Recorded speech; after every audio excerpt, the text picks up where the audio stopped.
I ja, sense més preamble, com deia, per feina, anem a concloure aquesta edició número 13 d'aquest congrés i té la paraula el director del congrés, el senyor Javier Marzal. Moltes gràcies, rector.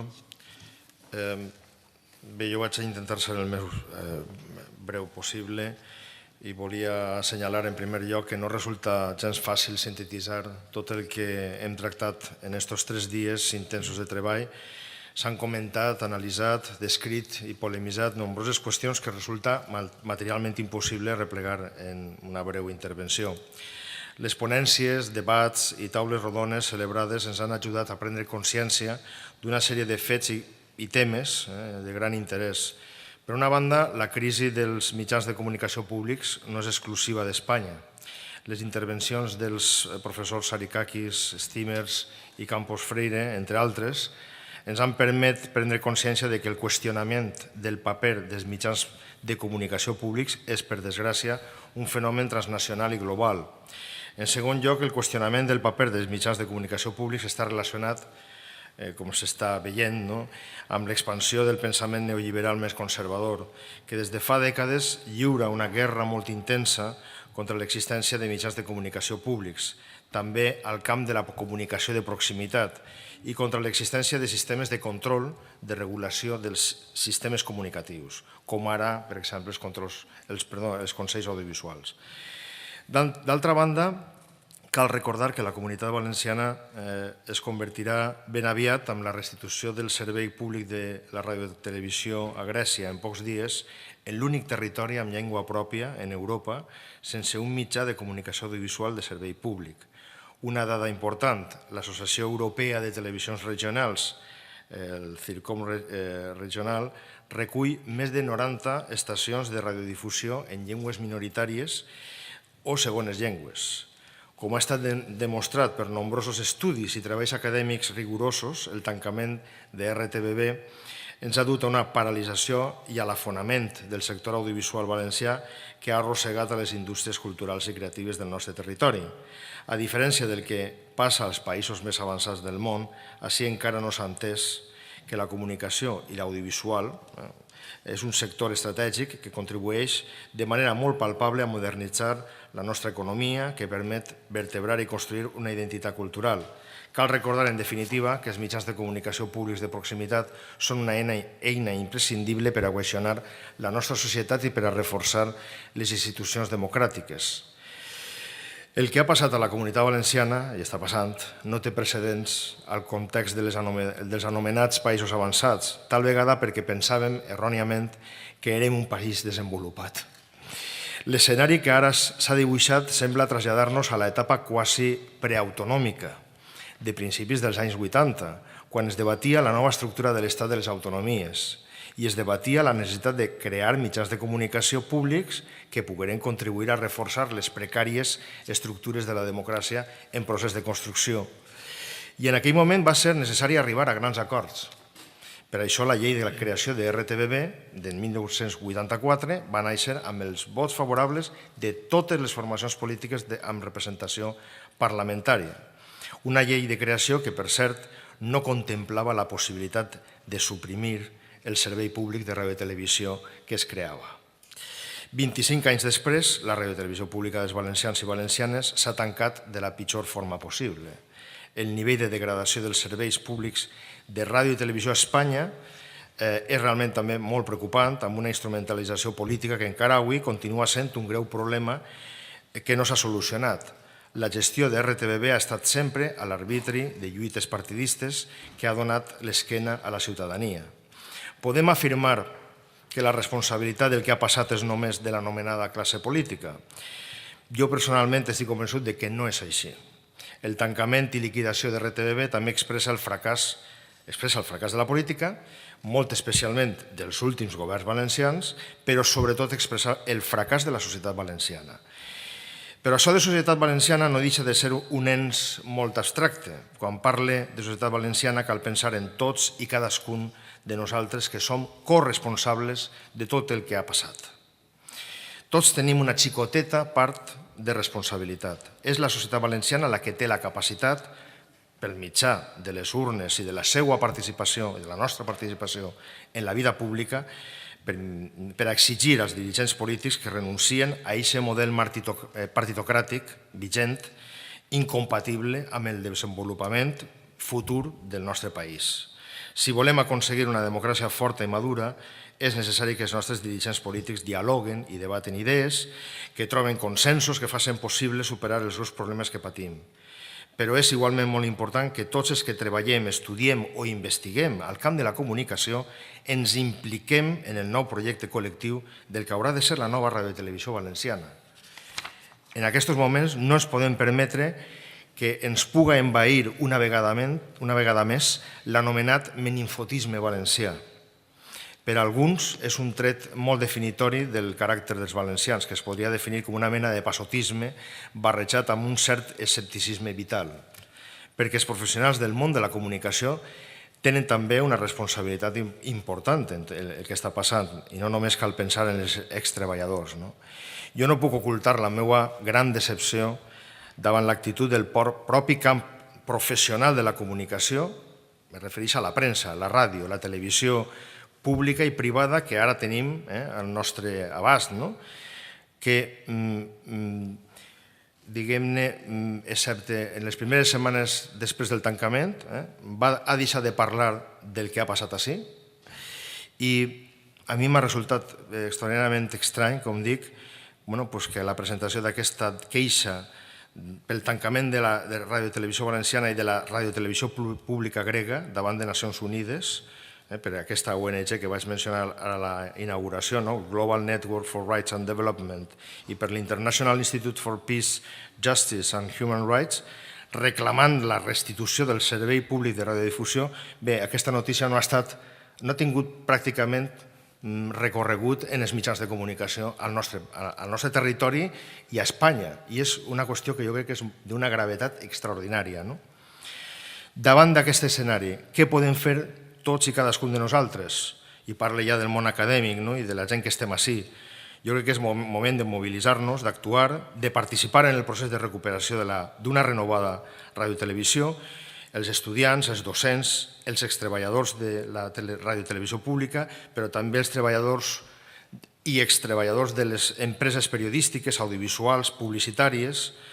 Tots plegats hem d'intentar treballar per fer possible reconstruir aquesta desfeta tan terrible. Els darrers temps es sent dir amb molta freqüència que és moment de que siga la política la que tinga el protagonisme i mane sobre l'economia. Ara mateix ens atrevim a dir que aquest gir que es reivindica no pot funcionar correctament si no posem en un primer pla a l'ètica sobre la política.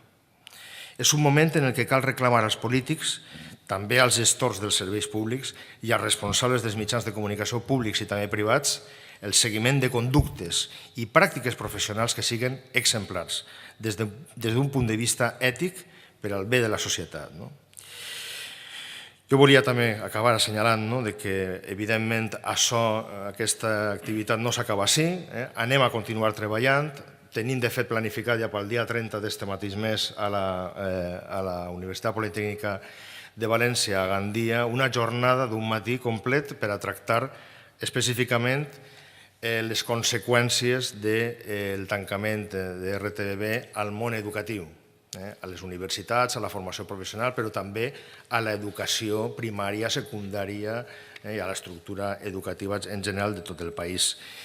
També dir-vos que tenim el projecte de traure un nou llibre per mitjà d'una editorial competitiva que arreplegue aportacions científiques d'aquest congrés i altres aportacions que puguen vindre i que continuarem treballant per a més iniciatives per continuar intentant d'alguna manera manejar les consciències. I volia agrair ja no sols als ponents i als participants i als assistents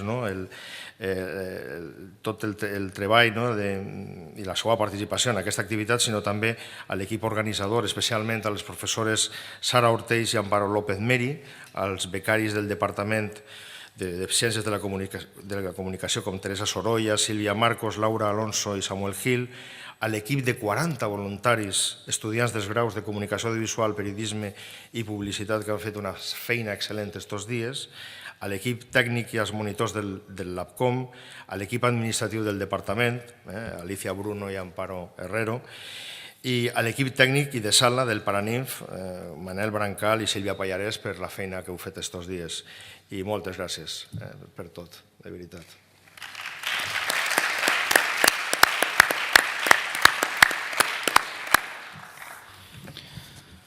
Moltes gràcies, Javier, per les teves paraules. Bé, seré breu.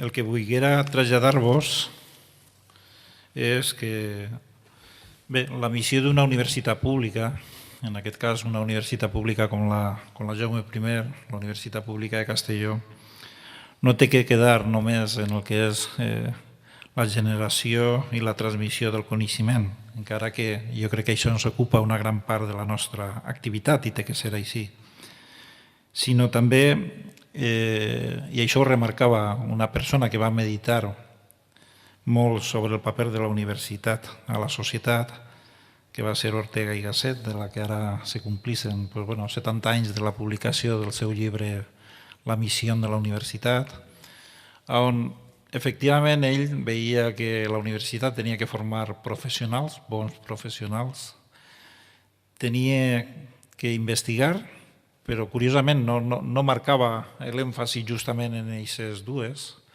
i en canvi sí que va marcar i posar l'accent en una altra acció, que era que la universitat tenia que servir per a transformar la societat. És a dir, d'alguna manera era aquella institució capdavantera que tenia que donar el primer pas i apuntar quines eren les sortides o quines eren el futur i, per tant, les properes dècades d'una societat. Ell venia a dir que les universitats, especialment les públiques, havien de treballar per la transmissió de la cultura, òbviament del pensament.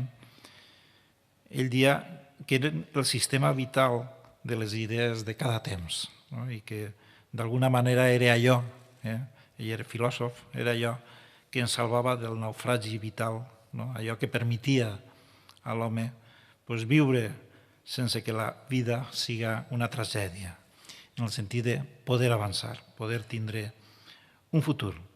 Doncs bé, això és el paper de la universitat i d'alguna manera en aquest sentit jo crec que aquest congrés que hi ha en la seva edició número 13 i en aquest any 2015, quan crec que va néixer en el 2001-2002, doncs bé, el que pretenia justament és fer aquest paper que d'alguna manera atribuïa Ortega i Gasset a la universitat. Aquesta és, d'alguna manera, aquesta vocació universitària de posar el debat, de motivar la reflexió, l'anàlisi al servei de la societat, justament per a definir aquest futur que d'alguna manera veiem que s'ha truncat, perquè jo crec que si n'hi ha una sensació que ens genera en aquest cas el tancament de Radio Televisió Valenciana o l'apagament de Radio Televisió Valenciana és un trencament ahí que ens deixa, com no, un poc orfes. Doncs bé, jo crec que el que hem fet avui és reflexionar sobre la importància dels mitjans de comunicació en la proximitat d'allò que és ben important. Jo crec que en el debat s'ha comentat, no sé si era el representant d'Esquerra Unida el que deia un fet que va passar en un poble que el va quedar incomunicat, a lo millor si hagueren tingut una radiotelevisió de proximitat, hagueren tingut una informació diguem que els haguera vingut ben bé. I és cert, jo crec que el tancament de Radio Televisió Valenciana en aquest cas ha suposat una pèrdua de coneixement i d'alguna manera jo crec que ens està diluint.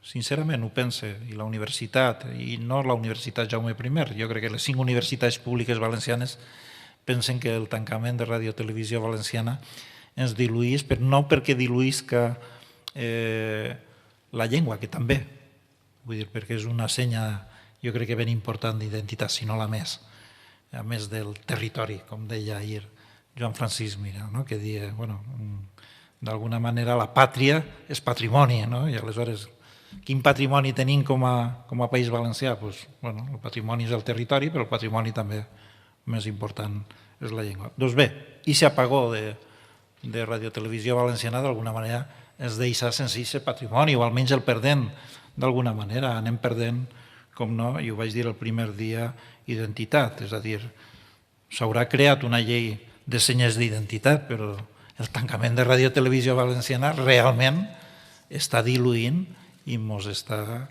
d'alguna manera deformant i estem perdent la identitat. Crec que això és una cosa que té que quedar clar i per això les universitats públiques valencianes estem apostant i van crear aquesta mesa de reflexió, aquesta comissió interuniversitària en favor d'una radiotelevisió pública valenciana, justament per veure com d'alguna manera podem recuperar una cosa que hem perdut, però a més recuperar-la en dos vessants, com havia dit el dia de la inauguració. En la vessant de qualitat, és a dir, el que primem o volem primar és la qualitat d'un servei, el que tenim tots drets, que és el servei a estar ben informats, i, òbviament, la llengua, que és l'altra gran pèrdua que tenim.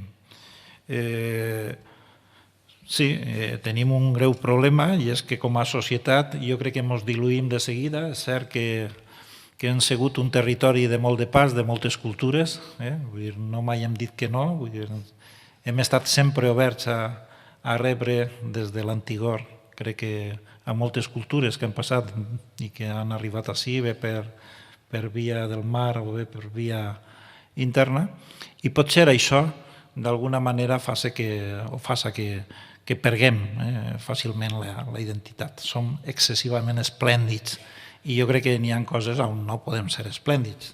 Esplèndids en el sentit de, un no pot ser esplèndid perdent la seva pròpia idiosincràsia. És a dir, un no pot ser esplèndid, òbviament, perdent la seva pròpia identitat o la seva pròpia vida, perquè això, com no, el perdre aquesta característica és morir. Jo crec que justament com a poble no podem admetre això. Dir-vos que la comunicació pública vertebra el que és el procés de construcció permanent d'allò que anomenem consciència col·lectiva. Som un país molt complex. Ahir també ho dia, Raimon dia allò de que al meu país no sap ploure. Recordeu que dia en un dels seus versos. Doncs bé, és que és un país que no és que no sàpiga ploure, vull dir, és que no són capaços de ni siquiera d'alguna manera de coincidir en quina llengua parlem, quines són les senyes que ens representen, com anomenem el nostre territori. Realment som jo diria que un conjunt de ciutadans molt complexes i a ningú se li escapa que crec que Radiotelevisió Valenciana, per molta falta de qualitat que tenia, però sí que havia aconseguit almenys traslladar uns certs trets d'identitat i crec que això havia sigut bo en general. Per tant, ho havia d'alguna manera construït una certa part de consciència col·lectiva.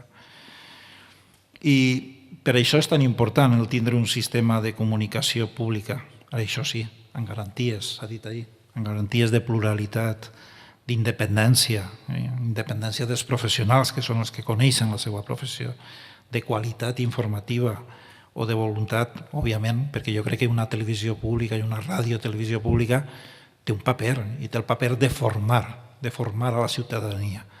I, per tant, de trametre un esperit crític de la societat.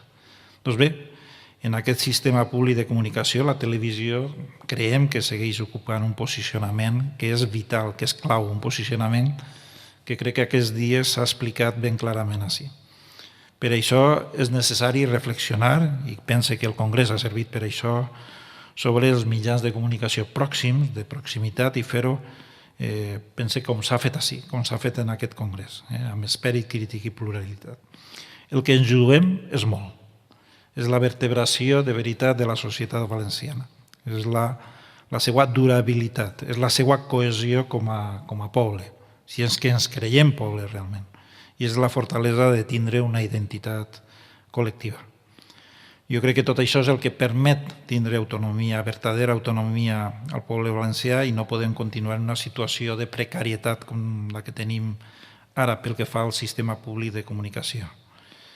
En aquest sentit, crec que el Congrés, i en l'esforç que ha suposat organitzar-lo, i puc dir que en aquests moments organitzar un event com aquest suposa un esforç per a institucions públiques com les universitats, que estem en una situació financera i econòmica realment complicada, ha sigut un esforç, però creiem que val la pena i que cal apostar, ja que és un exercici de responsabilitat social. Ja vaig exposar en l'acte d'inauguració la gran implicació que han tingut totes les universitats públiques valencianes, us ho puc dir, les 5 universitats públiques valencianes, en reivindicar la recuperació d'aquest servei públic de ràdio i televisió valenciana que fa més d'un any es va tancar i que s'ha concretat en un gran nombre, aquesta és una d'elles, però en un gran nombre d'activitats que han tingut, òbviament, en aquest congrés el millor colofó possible. I ho dic en un doble sentit, el de destacar la importància acadèmica i a més professional d'aquest fòrum. Crec que era el director del periòdico Mediterrani el que deia en aquest fòrum es pot escoltar els professionals, escoltem els professionals, i crec que això era ben important. I també l'altre aspecte era el d'aconseguir que sigui el final d'un cicle, ojalà, perquè hagin pogut recuperar el més prompte possible aquest servei públic. Per tant, el meu agraïment com a rector i representant de la comunitat universitària, el meu agraïment i reconeixement a tots els que heu participat en aquest congrés, òbviament a Javier Marzal, el director acadèmic, al diari Mediterrani, que també era l'organitzador, i a tots aquells que heu participat en la seva organització, i particularment, com no, els ponents, els participants de les meses, els participants en les taules de debat i, com no, a tots els assistents, òbviament, que han cregut en aquest congrés. No res, molt bon dia i confia que sigui d'aprofitament per a tots i per a totes i que realment avui sigui un punt o servisca com un dia de punt d'inflexió per a poder canviar aquesta situació que no volem que es mantinga. Moltes gràcies.